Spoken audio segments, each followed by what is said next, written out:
Welcome to Inspiring Heartfelt Conversations. My name is Barbara Morningstar. This series is presented by In Autumn's Cocoon, which offers education on a range of end-of-life topics in the form of talks, workshops, and courses. Today, my guest is Dr. Sunita Puri. She is the medical director of the Palliative Medicine and Supportive Care Service at the Keck Hospital and Norris Cancer Center of the University of Southern California in Los Angeles, where she also serves as chair of the Ethics Committee.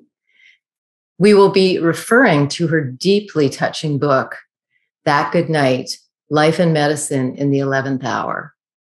Welcome, Dr. Puri. Thank you so much for having me. Lovely to have you here. And today our topic is specifically on the beauty of language and its use in end-of-life care and communication. So I want to start with the foundation. I always look at the foundation and tapestry of a life, and your parents have had a major influence on you. So can you tell me a little bit about your mother first? Fascinating woman. Yes. So my mother was born in Mumbai as the child of parents who were refugees during the very bloody time of India's independence from England. So they actually lived in what is now Pakistan. And at the time of independence, there was inter-community violence on a very large scale. So they moved to newly created independent India and lived in refugee camps for about 5 years. And my mother was born when they finally found a place to live, a small apartment in Mumbai. And she, from a very young age, was both very deeply spiritual and also had this idea, this calling really to become a doctor.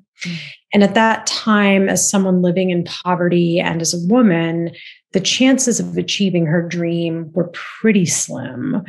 But my mom kept the faith and is just a remarkable human being. And she got into medical school. And her mom did not have the money for the entrance fee. So my mom was determined, and she went to her neighbor, whose own child did not get into medical school, and the neighbor gave her the money for the entrance fee. And so things kind of happened in my mom's early life in this very almost kind of magical way. And that's the kind of broad strokes overview, and the details make it more a story of struggle. It is definitely a story of struggle. But to me, the way that faith has been her engine and her driving force has made so much of the very unlikely events seem miraculous and magical to me. And she became an anesthesiologist. And when I was a kid, I would go and round with her. She would bring me and my brother to the hospital because on some days she did not want us to be home with a babysitter or home unsupervised on school holidays. So she would bring my brother and I to the hospital, and we'd sit in her call room. And sometimes I would go see patients with her after they'd had surgery in the post-anesthesia care unit. And I just remember looking at her with the tenderness and kindness, and really this intention of seeing people with their entire humanity like that. And she is also somebody, both my parents are, that don't see science and spirituality as polar opposites. They see them as compatible bedfellows, if you will. And I grew up really with that example that science and medicine are beautiful things that help people so much, but that they are not the only forces that shape illness and the outcome of a human life. And that, to me, along with her and my dad's very deep commitment to service, that kind of formed my lens on the world and on a life's purpose. And I don't think that I would be the person I am without exposure to that early influence, especially from my mother, who really showed me that a woman can do anything. that it's not going to be an easy road because my mom certainly had challenges being one of the few female anesthesiologists and the first female director of anesthesiology at her hospital. So it wasn't easy. And I saw her struggle a lot, but I also saw her rely on faith during those struggles. And somehow things always worked out. It's beautiful. Beautiful beginning and influence in your life. What a gift. Now, your dad is also fascinating. What a cradle to be brought up in. I mean, it's just like a fascinating foundation and tapestry for your life. So your dad, the philosopher, as you say often, can you share with us the way he first introduced you to the concept of death? Like, that's really quite poetic. Yeah. So in the author's note of the book, I share this story where my dad, who was really my caretaker when my mom was on call during her residency for very long stretches of time, he and I one day went to Long John Silver's, which this was Louisville, Kentucky. And Long John Silver's Hush Puppies and Hershey bars are printed in my memory of that time. And so there was this beautiful evening where we went and got Hush Puppies. My brother must have been an infant at this time. And he just sat with me on the couch and we were watching the sun go down and the kind of changing colors in the sky. And I remember saying to him that I just wish that the sky always looked like this. This is so beautiful.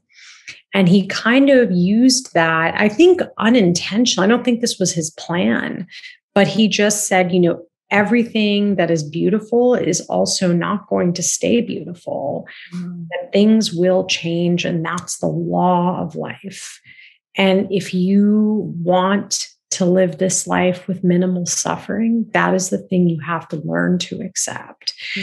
And he gave an example of how the plant in our apartment was at some point going to wither away and die, that he himself was going to grow old, and that impermanence is the law that governs every aspect of a human life. And so I didn't get it when I was that age. It's a big lesson. But this was something that was reinforced throughout my upbringing. When I went through very tough things in my early life, and even up to today, when I face challenges, that this really is the lesson that, he taught me and that I come back to, which is that all things change. Whether it's a relationship with a parent or a friend or something going on with your patient or your job or anything, all things are subject to that. And there's something about that even in my hardest moments still gives me peace. And he's an engineer by training, but very deeply spiritual and very philosophical. I call him Mr. Socrates in the book because he has this way of speaking when he's going into that mode of talking about how religion and philosophy can be unexpected guides at very difficult times. And just his way of talking is he's like the Punjabi Socrates. And I also want to say that my parents are complex people. My relationships with them are complex. But in this book, I wanted to flesh out their humanity and their struggle in kind of a novelistic way, but that they are extremely intricate human beings, like everybody is in this world. He sounds like a very gracious man, and yet you're honoring the depth of their humanity at the same time, right? Yeah. That's a part of every relationship we're engaged in, right? So we're going to move into language now, and we hear the words hospice and palliative care a lot. Can you just touch on the definitions to begin this conversation so people can have a different understanding of what they mean? Absolutely. Or a clearer understanding, I should say.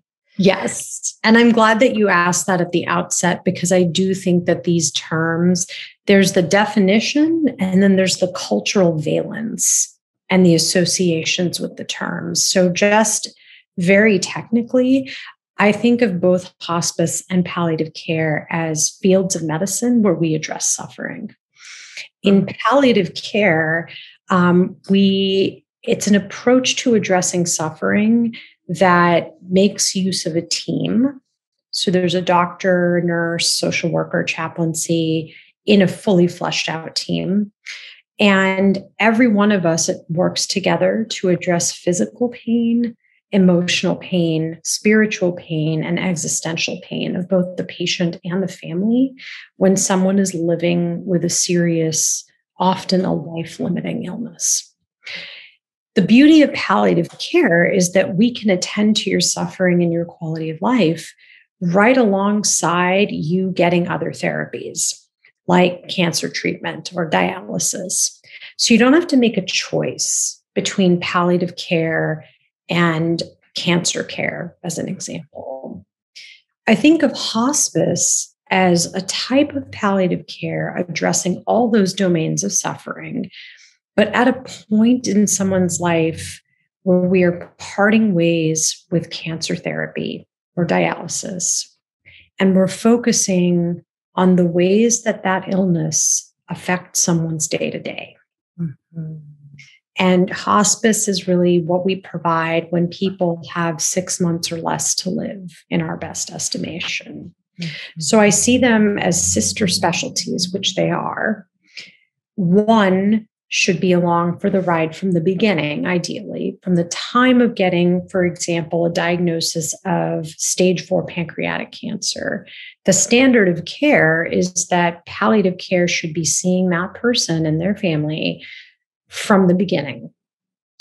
And then once that person reaches a point where either their oncologist or they decide further treatment is more harmful than beneficial, then we hand the patient to our counterparts in hospice. And that's ideally the way to walk somebody to the riverbank. Mm-hmm. Mm-hmm. Beautifully said. Again, eloquent use of words. I just love the way you weave them together, but still honor the definition of each for clarity for the audience. So I'm going to now move into language and words, which you are so eloquent at using, both in the book and in your talks, the way you speak. But there's a part in the book where you focus on unlearning. You're moving into palliative care now, and you've had a way of speaking and communicating, and now you're realizing you're having to unlearn a lot of the way you were taught. So I'm going to do a little exercise with you around that. And I'm going to give you a word or a phrase, and have you just comment on it. But the first one I want to speak to is I saw you do a talk, and it was titled Speaking from the Heart. And that sounds poetic and beautiful, but what does that actually mean? And how do you speak from the heart? Yep. So I will make a disclaimer that I didn't come up with that title. This is something in the life of a lot of writers and speakers where you might come up with the content, but somebody else is going to come up with the title. I still think it's a great title. But what I like about it, and my interpretation of what it is that in medicine, we are often speaking from the mind, the analytical mind. And what gets lost, I think, especially in the practice of palliative care, is that there is heart that must be offered to that patient. And I think before we come into medical training, it's easier to speak from the heart. It's easier to say words and phrases that are more kitchen table language, like being on life support rather than being in multi-system organ failure, right? And so I think the speaking from the heart is kind of an unlearning of speaking from the mind, which is how we're socialized in medicine. And I think you kind of need both to be intertwined and to be kind of sister tools, if you will, when you're talking to somebody who's very sick or the family of somebody who's very sick. Mm-hmm. And you also asked how to speak from the heart. So I think speaking from the heart with my patients starts with really kind of seeing them. Mm-hmm. Because Something I think that drew me to this field is that people who are dying are an underserved population in Western medicine, because it's hard for us as doctors to see that they are dying or they are suffering. And it's not necessarily our fault, because our education doesn't give us that lens on a patient. Or if we have it, there's good studies that show that we lose that sort of empathy as we go through our training. So seeing from the heart, or speaking from the heart, begins with seeing from the heart. To see somebody in their suffering, to meet them where they are, and to see them as a human being, not just somebody with 1,000 diagnoses. And so that's where it begins for me. And speaking from the heart then becomes me being one human being speaking to another, and moving between personhood and doctorhood, and giving people what they need of each in different moments. And I think that that involved a lot of unlearning of speaking from the head or from the mind. It's beautifully said. So words, I'm going to give you some words now. Trust. So trust in the are you asking between in the context of practicing palliative care? Yes, absolutely. Okay. So I think trust, it's obviously foundational for any relationship. But when I think about the trust that I have to earn with my patients, I am often, unfortunately, brought in at the 11th hour of their lives to help and to see them. And so I very quickly have to find a way to get them to trust me. And I think a lot of that, the way I approach trust, is to be extremely transparent and honest, to let them know that I will be a straight shooter, but that I will be kind and compassionate and meet them where they are. And I think the other part of that is part of trust is giving them time and space, whether it's the patient or the family or both. So that's kind of how I think about trust. And I have very little time to earn it in many interactions. People I see have been seeing a whole roster of doctors and nurses. And so I have to come in slightly differently. And that involves me being human with them, me telling them that I will always be honest, that I will listen to them and honor what they need to tell me about their life and what it's like living with their disease. But I have to do it in a very compressed amount of time. And I think the thing I've learned is people trust you when they sense that you're real. And that's something that I teach my students and my residents is I want you to bring your real self to the extent you feel comfortable to these interactions. So it's not uncommon for me to joke with my patients or to make references to TV shows that they like or TV shows that I might think might be relevant in the interaction. So I really try to bring my personhood to it in appropriate ways, because I think people trust you more when they see that you're a person who cares about another person. Well, end of life is so vulnerable too, and everything is stripped away for them, the masks, all this outer.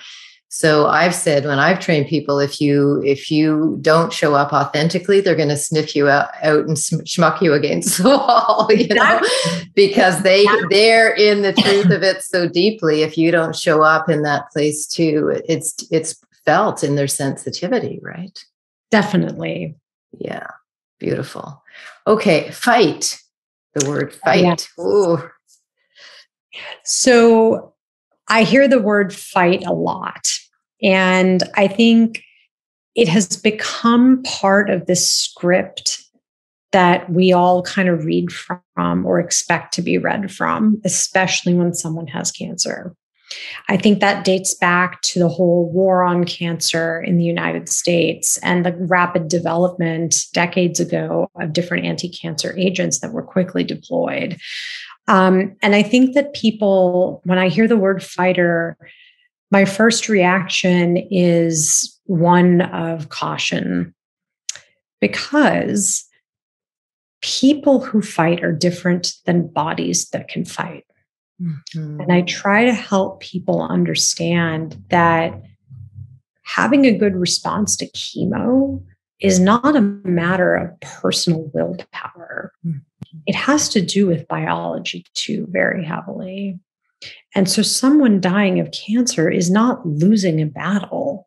Someone dying of cancer is someone's biology being weaker than the cancer. And that's not their fault. And so I think when I hear it, I wince. I'm curious because I always want to know, what does being a fighter mean to you? What are you fighting for? But I always try, if I can, as I build a relationship with someone, if I have the time to do that, to caution them against going into this binary of fighter and loser, which I think is unfortunately a really common, deeply entrenched trope in the United States. And I think in other places too, but I just notice it a lot here. And so that's kind of when I hear the word fighter, I take pause, I become curious, but something inside me also winces, because what happens to our bodies is not something that has to do with us. But I think that that also comes from that philosophy I was raised with the body is a vehicle for the soul within it. And so who you are has nothing to do with whether or not you come off a ventilator when you have COVID. It's just, I don't collapse the two. And I try very hard when people are in high stakes situations to try to help them see that. And it does work quite a bit.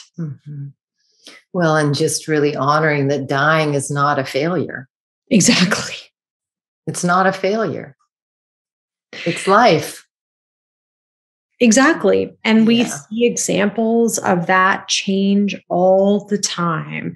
The leaves on a tree don't stay, summer green. They become these beautiful displays of auburn and saffron, and that's their dying process, the dying process of the leaves. And you see it every year. So we're surrounded by so many reminders of temporality and of a natural cycle that has nothing to do with the tree's willpower. It has to do with the laws of nature and biology. Beautifully said. Yes. And nature's such a profound metaphor for life itself, right? Absolutely. So then moving into healing versus cure. Yes. Interesting words also, right? Very interesting. And I think of curing a disease as something that's much more focused on the science and biology. Healing is the inner work, the spiritual journey, the emotional journey. So, someone that I took care of about a year ago who stayed with me, he was a young man in his mid-30s who had a terrible oral cancer. And it was kind of blooming out of his cheek. And it was in multiple organs. And I just remember that I went in the room and I'd been asked to help with pain control. And he just looked at me and he said, "Help me." And it was one of the more profound moments of being with a patient. And as we worked on his pain, and his cancer was well beyond the point of cure. But what happened as we got his pain under control is that it opened up a space for him to be less focused on his physical pain and more focused on his wounds that had come with the cancer, that had preceded the cancer, and that he really wanted to try to address. And I think a big part of the healing that took place for him was coming to terms with the fact that he was going to die before his parents and that he wanted to protect them from that and couldn't. And so healing is that inner journey of kind of coming to peace or finding some sort of meaning or not with some of the very hard things we've faced. And that's very different than somebody having a CT scan showing that there's no more cancer. Mm-hmm. It's more of an ongoing, evolving process, because I think living a human life is cycles of trauma and healing. And so that's something that no medical intervention or scan can show us. And I think what it means to be healed is a very personal thing. And that has nothing to do with the objective ways we discuss whether we cured someone. Mm-hmm. Mm-hmm. Beautiful again. Thank you for that. So another one, do not resuscitate versus allow natural death. Mm-hmm. So I think that do not resuscitate has kind of a very negative implication of we will not do this thing for you. And I think when that's heard by a family, when they hear a DNR, it's again one of those terms that has a lot of cultural valence.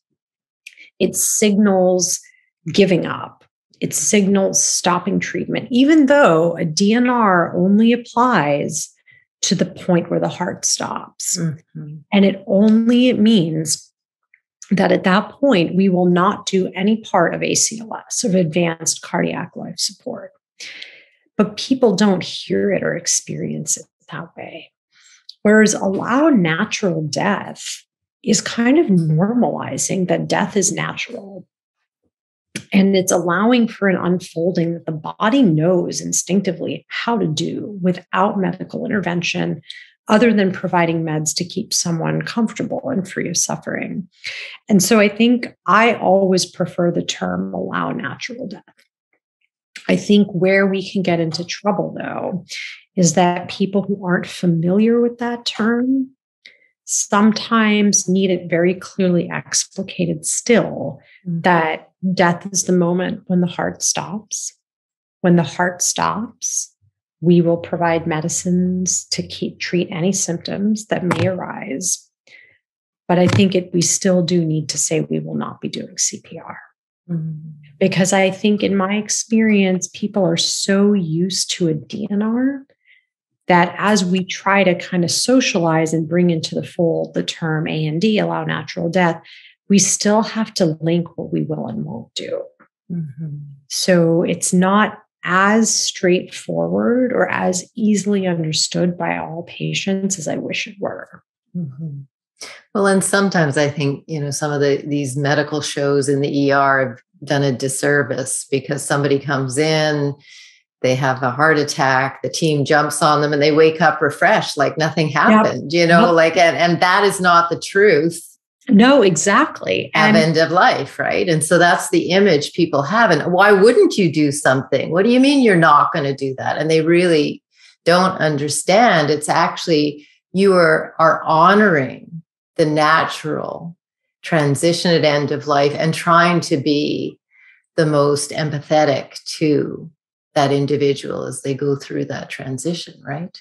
Certainly. And I think they hear, a lot of people think do not resuscitate means do not treat. Mm. And so I try to be extremely careful when I'm talking about this, because it is a boundary. And I frame it as a boundary to protect you from unnecessary suffering when you're dying from something irreversible.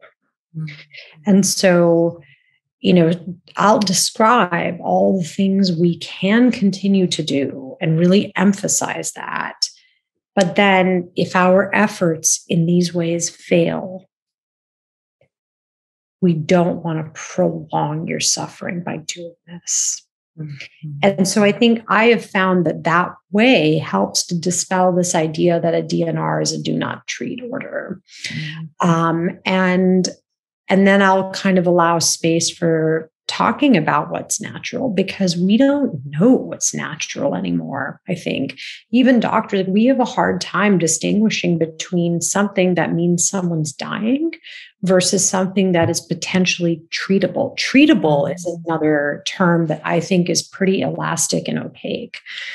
I've had a lot of patients tell me that their oncologist said, well, my cancer is treatable, but treatable is not curable. And when somebody hears treatable, they naturally think curable. And so it's another term that I'm often in the position of having to break down.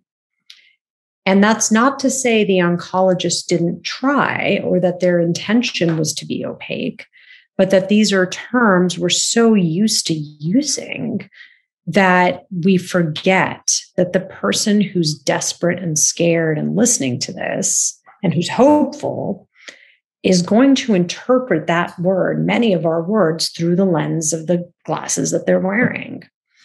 And so the more granular we are, the more informed our patients are. And that is the bedrock of people making autonomous decisions. Mm-hmm. Well, so then that leads me into the final word I want to bring up, and that is dignity. Yeah. Dignity is a powerful word. And I think that for many people, that comes down to having control over their personhood, which is not only who they are, but often what they can do at the end of life, what they're willing to subject themselves to achieve something that they define as meaningful.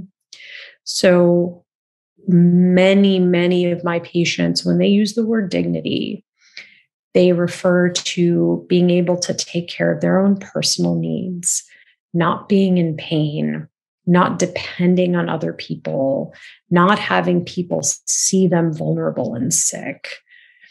And whatever they define as who they really are, and wanting to protect that rather than having disease or treatment of disease chip away at that. So one person I wrote about in my book had end-stage cancer. He was a lovely man. And as he got sicker, he just could not do anything for himself and didn't want his wife to have to, as he said, wipe his ass, which is something I hear a lot from people, the kind of personal care needs and wanting to protect someone you love from having to do that is a strong impulse because it's infantilizing for a lot of people. And it's a stripping away of what is personal and what was always done on their own behind a closed door in a bathroom. Mm-hmm. So he was very particular about that. He also absolutely adored his dogs and wanted to be able to be home with them, but the loss of the ability to walk them was a big hit to who he felt he was as someone who had and loved dogs his whole life and protected them from death and shelters. And so I think for him, all of the decisions he wanted to make after a certain point were just about, will this treatment make me feel more like an infant, or will it make me feel more like a man?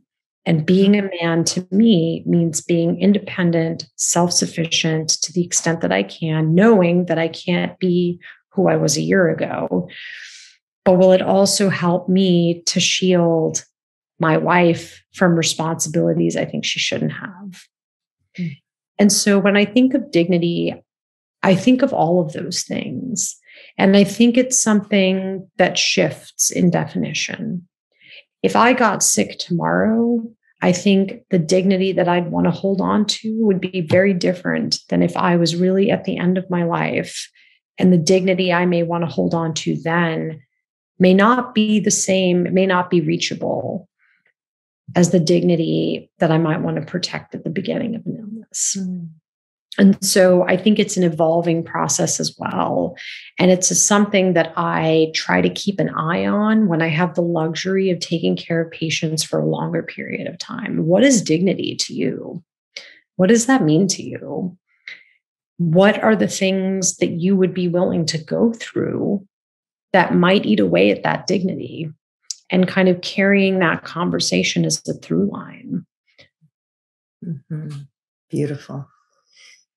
So I want to touch on culture, actually, and part of it is because of your roots. Of course, I was the program director in a city outside of Vancouver, and there was a big South Asian population. And I want to be careful with the word culture because there can be different perspectives within the culture of a family. Yep. More traditional perspectives. And But I remember doing a volunteer training once, and there was a young woman who was an oncology nurse who'd just come from India. And on the break, she pulled me aside and said, "Oh my gosh, you tell people they're dying?" She said, "We would never do that." And she was horrified that a prognosis was given because of her traditional background and the cultural influence. So I wanted to bring that up because we make assumptions that everybody wants to hear news in a certain way. And especially with your background, I think it's important to reflect on. So could you speak to that and how you work with a family with a different perspective on language and sharing news? Certainly. So I think whenever I'm meeting somebody for the first time, I try, as you said, not to make any assumptions about what they may or may not want to know. But as I explain my role to them, I'm fairly honest and straightforward, and you learn to gauge the reaction and whether or not somebody would want to hear certain things or not. And I'm in situations often where people of actually many different backgrounds, not just Asian or Latino, but white as well. We don't want grandma to know what's going on because that might make her die sooner. And that's something I've certainly heard in, circles of community members who are Indian. And I think then it depends on the situation, because I've had situations where there's a deep cultural pull not to tell grandma what's going on, but then there's real ethical issues with giving grandma chemotherapy when she doesn't know what's going on. And so I try very hard to be gentle and kind and use the language that they are using with me. But sometimes I do have to both respect and push.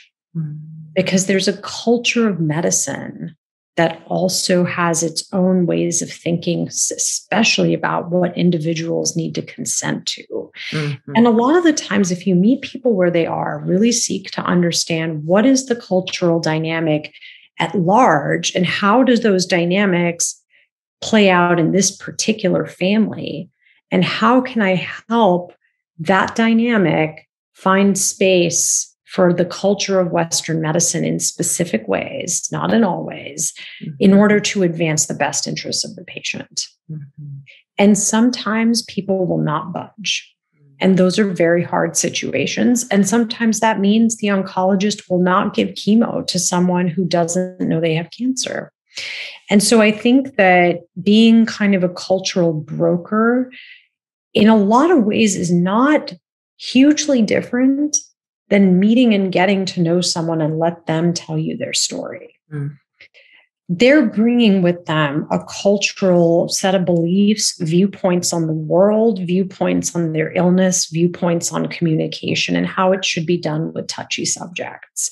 So my job is not to be an expert at the outset because I'm getting to know them, but rather to ask questions that will allow me a view into their world and outlook, whether that's cultural or whether that's just how they choose to move about in the world. And learning that will help me to kind of figure out how to approach some of these tougher conversations.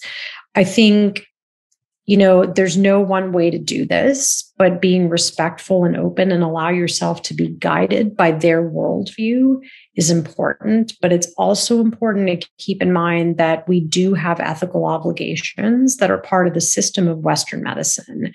And so when there's clashes, the more you know about someone, the more chances you've given them to be authentic and open in helping you understand their worldview, the more likely it is that you can come to some sort of compromise so that the person themselves is protected, but also sufficiently informed if they really need to give informed consent for something.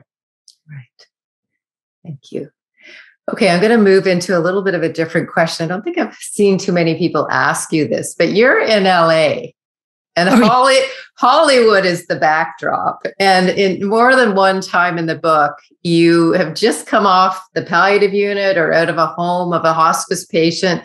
And you end up flipping through a celebrity gossip rag magazine. And so I just want to ask you, what is that like? The backdrop in the middle of doing palliative hospice work, the backdrop of Hollywood and LA at play. Yep. So I call it Holly weird. It's something that's not my original word. I think I read it somewhere and thought that seems appropriate. I think the thing that's hardest about practicing in LA is that there's a very strong culture of wanting to hang on to youth and appearances. And there's a certain amount of denial of aging. And I think that what pays the price is our bodies, right? And that can be anywhere from a young girl, which I also wrote about in my book, having an eating disorder, to look like what's projected as a Hollywood ideal, all the way up to somebody being willing to put their bodies through rounds and rounds of chemo as another type of denial about what the body is and what its limits are. And I think the body is more objectified in Los Angeles than in pretty much any other place that I've ever lived. Although I think things are becoming more LA-like in other parts of the world and other cities where I've lived. So I think it's an interesting place to practice. There are people who are very poor, and then there's Hollywood moguls who have more money than I think is possible for one person to have. And that really changes what they have access to as well in terms of healthcare. And so those are both kind of things that play out in the background. I also think just there's a lot of escapism that I find when I'm reading those gossip magazines. I'm fully aware that people are reporting often on the intimacies of someone's life, and that makes me feel increasingly uncomfortable because I don't think I should have to. I don't know what relevance it has to my life to read about so-and-so's divorce and custody battle, but it is part of, I think, what I need, some sort of one of many different forms of escapism that I have so that I'm not mired in melancholy all the time because of the job, to seek out moments of lightness. And sometimes that's reading in Us Weekly, that section of who wore it best. And it's like the same dress on two different people. And they've polled, I don't know who they've polled, but it's like 60% think this actress wore it better than the 40% who did this one. And it's just silly, you know? I mean, I don't even know what that means to wear a dress the best, but I find it humorous. And I think I need that humor, especially in a city like this, where it's not an easy place to practice palliative care because of those dynamics. Mm-hmm. Well, and I think I mentioned to you a book I've listened to like 5 times now by John O'Donohue called Beauty, the Invisible Embrace. And he goes deeply into reflecting on glamour being mistaken for beauty now.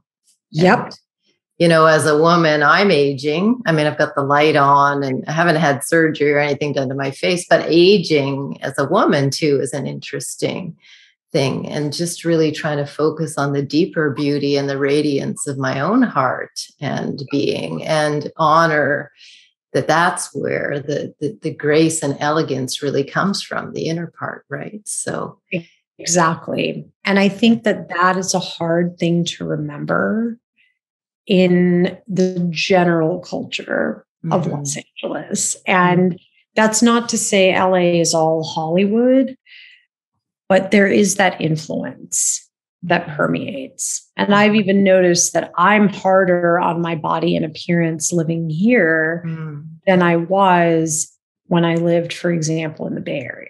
Mm-hmm.